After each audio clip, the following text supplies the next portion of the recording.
You are playing Lifeline wrong.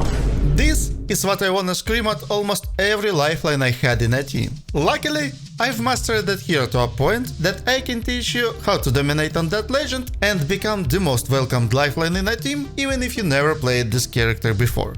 After Season 23 changes, this hero becomes straight S tier and gain a lot of popularity. So in order to not make your teammates screaming Lifeline! Where's Lifeline? Where's me? First thing that you need to understand is that Lifeline is a second line hero, and that makes a number of limitations on her gameplay. It's forbidden to pick up on her any long-range weaponry, no matter is it a sniper or marksman rifle. When first line hero falls, Lifeline takes his place while he restores. Therefore, you will always end up in a close range fight.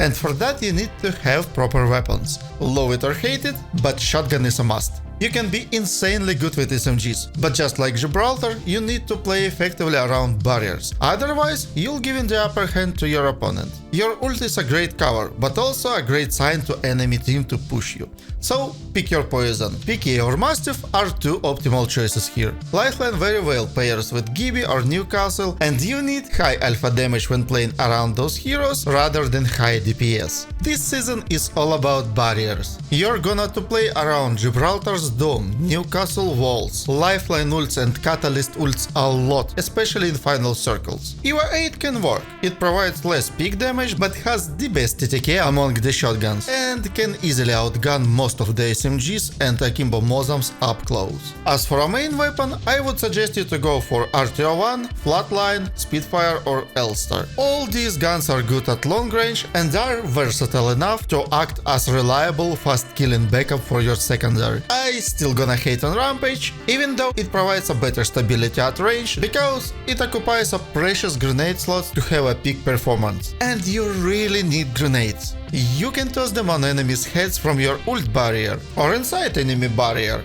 or flush them out of cover, and so much more. I got a huge ultimate 200 IQ grenade guide, you can check it later if you wanna finally get good, of course. A good Lifeline always avoids of being knocked first. Therefore, positioning in a fight is very important. Just keep in mind that if you go down, then it's a wasted hero slot, since your key ability to revive someone mid-fight is no longer can be realized. Get a habit to use drone first and then go for a shield cell. Even if you get knocked, you still can redirect your drone and help your teammates. Lifeline is insanely strong at early game. Not a single hero can heal such a big chunks of health mid-fight as her. In a matter of one small shield cell, she can replenish whole white armor and around 50 HP if drone is active. If she's able to get a short breaks during a combat for heals, she gaining a huge edge over opponent.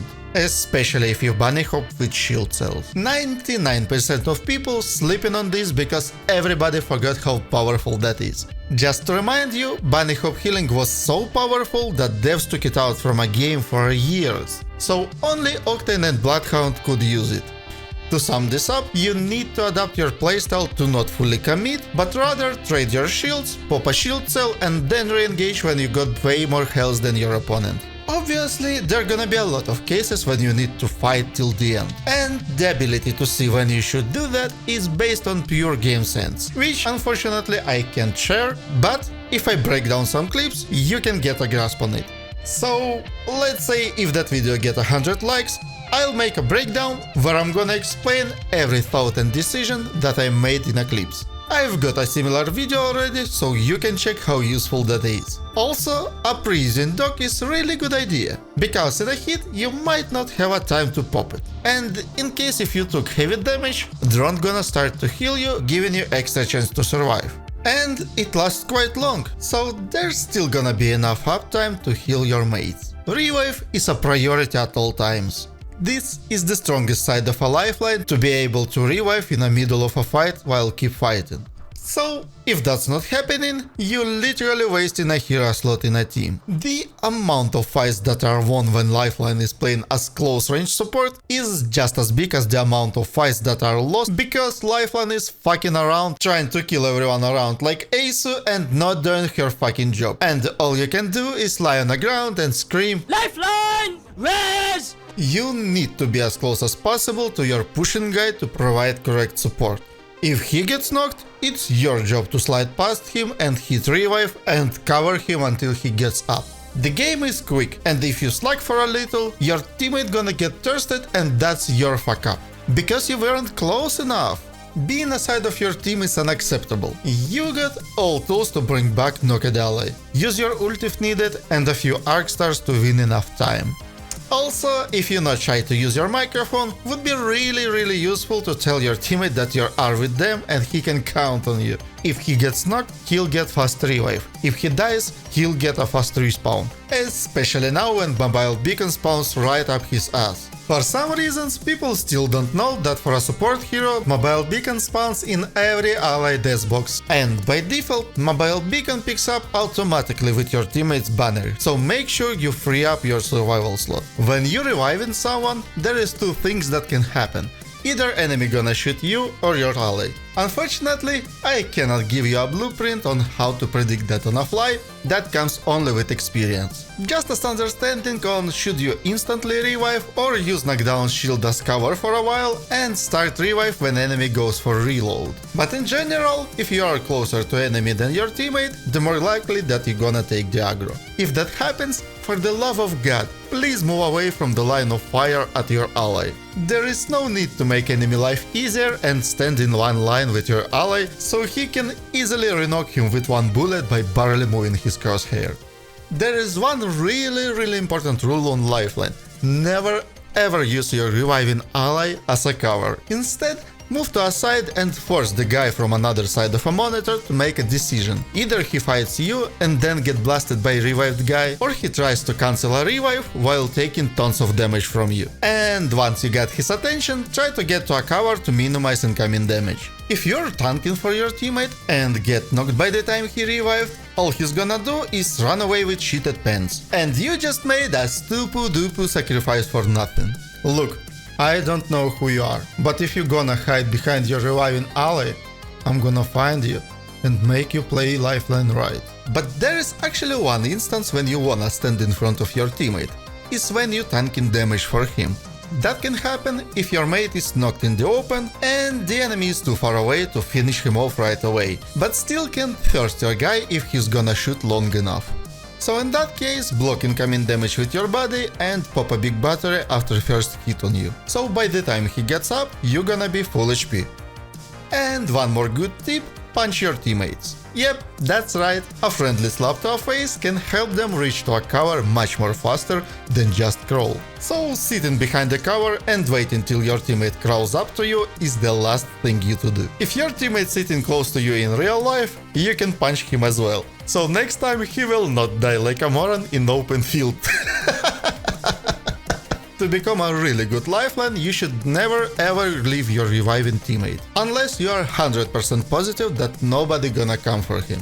My personal counter of this like that, when Lifeline hits me and brainlessly runs away, and then comes enemy dude and multiplies me by 0 and I can't do shit, is beyond any possible limit. There might be actually some exceptions for that, like for example last your guy is actively fighting and he's kinda low, so if you left him without any help he's gonna get down too, but in general you babysit your guy till he gets up and pop a shield battery, and then you together move and he goes first so you can revive him again. The more skill you have, the more you can ignore that, but keep in mind that if Lifeline goes down first, then it's really bad to a team, since her key ability to revive someone mid-fight is no longer can be realized. So better let your teammates to push, and if one of them falls next to a cover, you should run to him, hit revive, take his cover and fight instead of him until he gets restored. To avoid a slowing effect when you hit in res, go for a slide, and when you slide in past your teammate, hit revive button. Because you have quite big inertia while sliding, it won't slow down you as much. There is also one thing that separates high-skilled player from low elo brackets. They getting ready for a third party in a matter of seconds. While their teammate is surviving, they dropping their armor on the ground near him and grabbing a fresh one from nearest death box. So he won't need to waste even a second before he gets ready for a fight. To be honest, dropping armor from a fresh death boxes on the ground is a very good habit even for yourself. So you can swap it mid-fight and gain a big edge over your opponent. Also, I need to tell you this one thing. If you play Lifeline as a third line hero, it might happen that two of your teammates gets knocked and then you will left alone against whole enemy team, and your revives won't do nothing.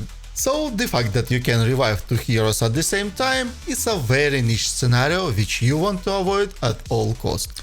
I guess I don't need you to explain that you shouldn't split with your team while landing. If you couldn't find any weapons right away, don't run away like a moron leaving your team without any help. Use your fists, grenades, utilize your drone, tank some shots and buy some time for your teammates with guns. Helping to split incoming damage for your team is actually a big thing, so just being a meat shield for your ally with a weapon is much more better than just running away for a gun and leaving him to deal with his troubles alone. You can grab even a stock weapon from already looted bin with one clip in a gun, and more often than not that's gonna be enough to win 2v1 fight. And then you can grab a new gun and ammo from a fresh death box. Also a good advice is to not waste your dog on a freshly revived teammate. He will passively heals to full HP if being revived by support class. Obviously you can speed that process with your drone if third party is already incoming, but better save it for a fight. Also keep in mind that if you revived someone outside the ring, he will still regen whole 100 HP, and that could be really useful if you are low on meds. Since your drone doesn't heal outside the ring unless you are under heat shield, that feature is very useful. Also the same applies for support, they also have a health regen after being revived. When you play in Lifeline, give most of your batteries to your allies. A one stack is enough for critical situations, rest fill with the small cells.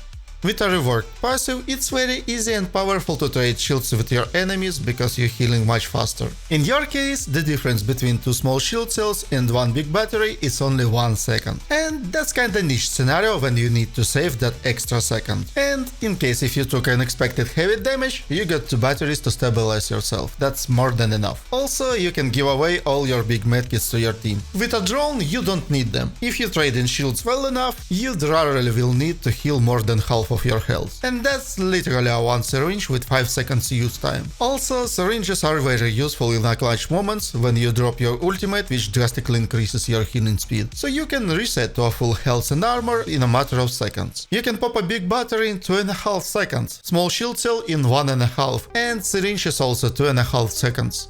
Also, it would be very useful to know that you can walk inside Lifeline's halo while using meds, and it will shorten the rest of applying time while you are inside. So, you can even dance with enemy around the wall with battery in hand.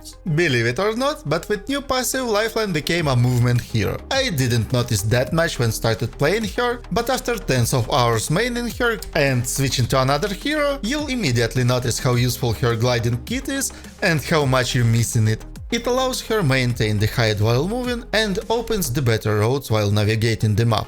But what's more important, it allows you to get better angles in a fight. Gliding resets each time you touch the ground, and gliding speed is based on your momentum. So, if you are doing everything properly, your gliding speed can be faster than just sprinting, which is very useful when you're chasing someone or catching up with a team. The biggest speed you get in when you're sliding off an object or jumping off of a zipline. Here you can see the difference between just glide, slide jump glide,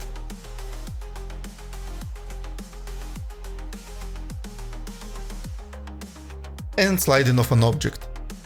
Also, to get even more airspeed, you need to constantly air strafe while gliding. For that, release the forward input and hold strafe to a side and slowly move your crosshair to the same side, and then switch sides. Here you can see how big is the difference. If you are doing that on a slope, you can release gliding for a short period of time to let momentum carry you a little further. And finally we get to Lifeline Ultimate. It's insanely strong and can easily turn fights into your favor.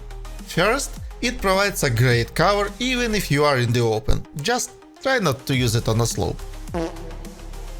But if you got no choice, you can find a cover on the side of it. It's really far from ideal, but hey, it's still better than nothing. But besides that, I can't express enough how strong this ultimate is, especially in late circles where it's not much cover to play around. Second, it allows you to safely revive your teammate and let him heal much faster, because everyone who is inside Lifeline's halo healing twice as fast. And add here a passive health regen after a revive, which being sped up by your healing drone. That's literally 3 seconds and he is fresh as new.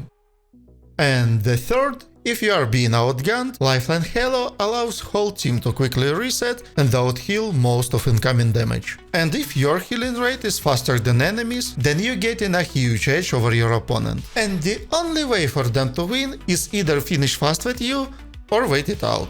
Lifeline ult is giving crazy timings for consumables. 1.5 seconds to heal 50 shields, and 2.5 seconds to fully restore your armor or get a 50 health points. And all of that is granted for 20 seconds. Moreover, when you are getting out of Halo, your healing time increases back to normal, and when you get inside again, shortens. So you can even dance on the edge with enemy and battery enhance and still had increased healing time. Also, Lifeline's ult is insanely useful when you defend in a house. It can block doors from kicking and provides you additional wall of cover even if there is nowhere to hide.